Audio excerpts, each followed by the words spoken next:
তো ১৩তম জাতীয় নির্বাচন সম্পন্ন হলো বাংলাদেশে। আর বিএনপি বাংলাদেশ ন্যাশনালিস্ট পার্টি বিপুল পরিমাণে মেজরিটি নিয়ে জয়লাভ করেছে।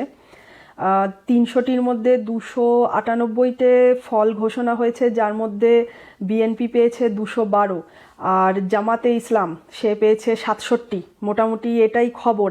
আগামী ১৬ই ফেব্রুয়ারি শপথ গ্রহণ কর্মসূচির কথা বলা হয়েছে। তো এই ইলেকশনের আগের গত ১.৫ বছর কি পরিমাণে মব কালচার চলেছে আমরা কিন্তু সকলেই জানি। সাধারণ জনগণ তথা মাইনরিটি মানে হিন্দু, বৌদ্ধ, খ্রিস্ট এদের উপরে কি পরিমাণ অত্যাচারের মাত্রা কোথায় গেছিল সেটাও আমরা সকলেই জানি।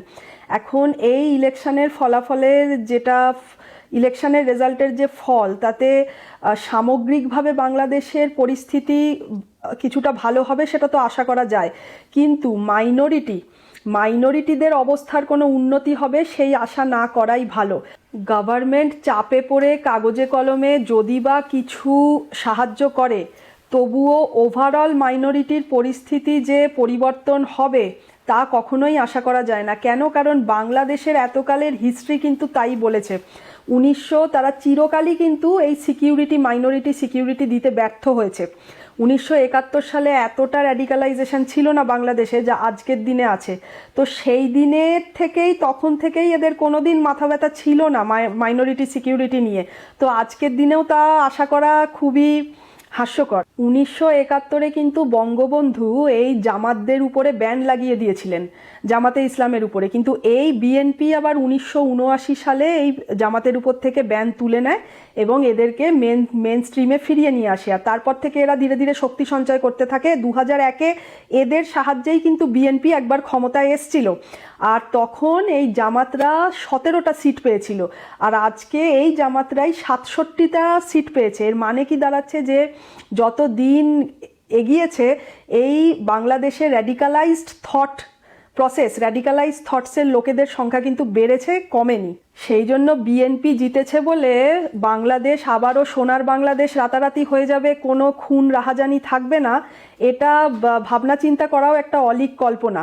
কারণ বাংলাদেশে কিন্তু চিরকাল ধরে এই মাইনরিটিদের উপরে অত্যাচার খুব সিস্টেমেটিক ওয়েতে হয়ে এসছে। আর এতে সাহায্য করেছে কারা? গ্রামের যে ছোট ছোট মাতব্বররা থাকে, ওই যে সভা বসে যে, সেই মাতব্বর থেকে শুরু করে ইউনিয়ন পরিষদ, তারপর পুলিশ, জুডিশিয়ারি কর্মকর্তা সবাই সিস্টেমেটিক ওয়েতে এই কাজে সাহায্য করে। যেরকম আমি একটা উদাহরণ দিয়ে বলছি, আমি উদাহরণ দিচ্ছি কিন্তু ঠিক এভাবেই কিন্তু ঘটনাগুলো ঘটে। ধরুন গ্রামে আপনার সাথে কোনো র্যাডিকাল যুবক বা র্যাডিকাল ইউথ আপনার সাথে, আপনার পরিবারের সাথে কোনো খারাপ কাজ করেছে, সেটা মার্ডার হতে পারে, রেপ হতে পারে, বা যেটা অনবরত চলে সেটা হচ্ছে জমি দখল, ল্যান্ড গ্র্যাবিং।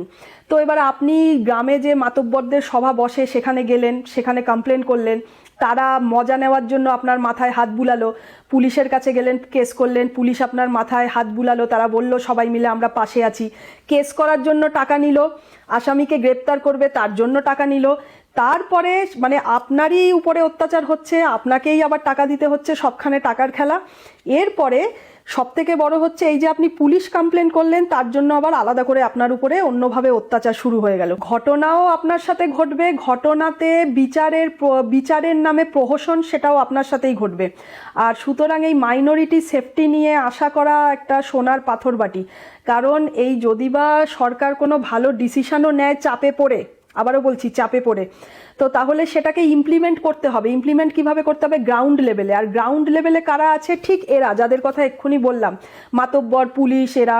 তো এরাই তো আসল ভক্ষক। তো গ্রাউন্ড লেভেলে সেটা ইমপ্লিমেন্ট হতেও এটা এক প্রকার অসম্ভব। তো এইবারে গত ১.৫ বছর ধরে জিওপলিটিক্যালি কি ঘটেছিল সেটা একটু বলি। সেটা হচ্ছে এই আমেরিকার সিআইএর প্লেবুক অনুসারে জামাতদেরকে ইউজ করে বাংলাদেশে জেনজি প্রোটেস্ট, জেনজি মানে অনেকেই আমাকে কমেন্টে, আগেও আমি যখন বলেছিলাম জেনজিটা কি বোঝে, ওনারা জানেন না, আপনারা হয়তো অনেকেই লিখেছিলেন কমেন্টে। তো জেনারেশন জি মানে যে এজটা হচ্ছে কলেজে পড়ছে, সেই কলেজের স্টুডেন্টদের দিয়ে। তো আমরা হচ্ছি যেরকম মিলেনিয়ালস বা ওদের ঠিক আগের জেনারেশন, তার আগেরটাকে বলা হয় আমাদের বাবা মারটাকে জেনারেশন এক্স। তো এরম করে হয়। তো যেটা বলছিলাম যে এই আমেরিকার সিআইএর প্লেবুক অনুসারে এই বাংলাদেশের র্যাডিক্যাল জামাতদেরকে ইউজ করে জেন জি দ্বারা যে প্রোটেস্ট ক্রিয়েট করা হয়েছিল বাংলাদেশে, তার দ্বারা বাংলাদেশকে অশান্ত করা হয়, শেখ হাসিনাকে বাংলাদেশ থেকে তাড়ানো হয়। এই ইউনুসকে ডক্টর ইউনুসকে সিআইএ ইউজ করে নিজেদের ইচ্ছা মতো। আর এটা বহু দিন ধরেই কিন্তু এই ইউনুসকে রেডি করা হয় সিআইএ দ্বারা, যাতে করে এইসব কাজ করানো হয়। এই জন্য কিন্তু ওখান থেকে নোবেলও দেওয়া হয় ইউনুসকে এইসব কাজ করাবে বলে। আর তারপরে এনাকে দিয়েই নিজেদের ফেভারে বাংলাদেশের সাথে ট্রেড ডিলটাও তাড়াতাড়ি করে লিখিয়ে নেয়। খুবই হুড়োহুড়ি করে কিন্তু বাংলাদেশের সাথে ট্রেড ডিলটা করে নিয়েছিল। তো ইলেকশনের আগে তাড়াহুড়ো করে এই ট্রেড ডিল করে নেওয়ার অর্থই হলো যে ইচ্ছামতো যাতে বাংলাদেশকে ব্যবহার করা যায়। আর এই ইউনুস আমেরিকার হয়ে এইসব কাজ করে দিয়েছে তাড়াতাড়ি করে। তো এখন দেখার এটাই যে ভারতের সাথে বাংলাদেশের সম্পর্ক কোন দিকে এগোয়। ভারত সবসময় কিন্তু চেষ্টা করবে, আগেও করেছে, যে ডিপ্লোম্যাটিক্যালি সবকিছু সমস্যার সমাধান করার। এবারে এটাই আমি আগেও বারবার বলেছি, আবারও বলবো, যে 2030-এর পরে আর এই মাল্টিপোলারিটির ওয়ার্ল্ডে 2030-এর পর কিন্তু এই বাংলাদেশকে সাহায্য করতে কোনো আমেরিকাও আসবে না, ইউএসএও আসবে না, আর না পাকিস্তানের কাছে সেই ক্ষমতা থাকবে।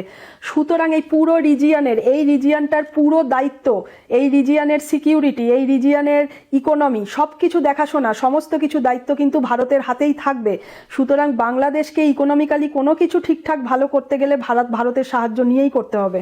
আর সব সময় কিন্তু ভারত বিভিন্ন সিগন্যালের মাধ্যমে ডিপ্লোম্যাটিক্যালি বাংলাদেশকে সমস্ত কাজে ইনভলভ করার বা এঙ্গেজ করার চেষ্টা করবে। এরপরে বাকিটা তো বাংলাদেশের নতুন সরকারের উপরে। আমি আগেও কিন্তু একটি দুটি ভিডিওতে বলেছি যে বাংলাদেশ যদি পাকিস্তানের মতো ইউএসএ টুল হিসাবে কাজ করে ভারত বিরোধী কাজকর্মে লিপ্ত হয়, তাহলে বাংলাদেশকে রাস্তায় আনতে ভারতের কাছে পরবর্তীকালে ডিপ্লোম্যাটিক অস্ত্র ছাড়া ইকোনমি অস্ত্রও কিন্তু প্রচুর পরিমাণে থাকবে। আর আমি সেই সব ডিসকাস করে আমি চাই না ভারতের কোনো ক্ষতি হোক, তো সেই সব আমি ডিসকাসও করব না। তো দেখা যাক আগামী দিনে ভারত বাংলাদেশ এঙ্গেজমেন্ট কোন দিকে এগোয়। আর শেষে এটাই বলবো, বাংলাদেশের র্যাডিক্যাল, পশ্চিমবঙ্গের র্যাডিক্যাল সব একসাথে কানেক্টেড। আর ভারতবর্ষের র্যাডিক্যাল, এদের সমস্যার সমাধান কিন্তু সব লুকিয়ে রয়েছে পাকিস্তানের সমস্যার সমাধানের সাথে সাথে। তো ওইখানে পাকিস্তানের সমস্যার সমাধান করতে পারলে ভারতীয় উপমহাদেশের সিকিউরিটি আরও বেশি শক্তিশালী হবে এবং আরও ভারতের উপমহাদেশ, ভারত সমৃদ্ধশালী আরও হবে। আচ্ছা, কেন বললাম পাকিস্তানের সমস্যার সমাধানের সাথে সাথে হবে? কারণ আপনারা যদি একটু চোখ কান খোলা রাখেন তাহলে দেখতে আর জানতে পারবেন যে এই পিওকে মানে পাকিস্তান অকুপাইড কাশ্মীর, যেটা নিয়ে দীর্ঘকালের সমস্যা, সেই সমস্যা মেটানোর কাজ কিন্তু ওয়ার্ক ইন প্রোগ্রেস, মানে কাজ কিন্তু চলছে। আর খুব শিগগিরই কিন্তু আশা করা যাচ্ছে সেই সমস্যার সমাধান হয়ে যাবে। এর কারণ কি? কারণ এই পাকিস্তান বাংলাদেশ সবই ক্রিয়েট হয়েছে, সবাইকে পাকিস্তানকে টুলকিট হিসাবে ব্যবহার হয়েছে, সব কিছু হয়েছে ওই দ্বিতীয় বিশ্বযুদ্ধের পর থেকে যে ডলারের ফাইন্যান্সিয়াল সিস্টেম চলেছে এতকাল ধরে। তো সেই ফাইন্যান্সিয়াল সিস্টেমই যদি পরিবর্তন হয়ে যায়, আর হচ্ছেও, আর যখন কমপ্লিট হবে, এই হয়ে যাওয়ার মধ্যেই কিন্তু কালকে যদি মানে আগামী দিনে যদি ভারত এই পিওকের সমস্যার সমাধান করে ফেলতে চায়, তখন কেউ বাধা দিতে কিন্তু আসবে না।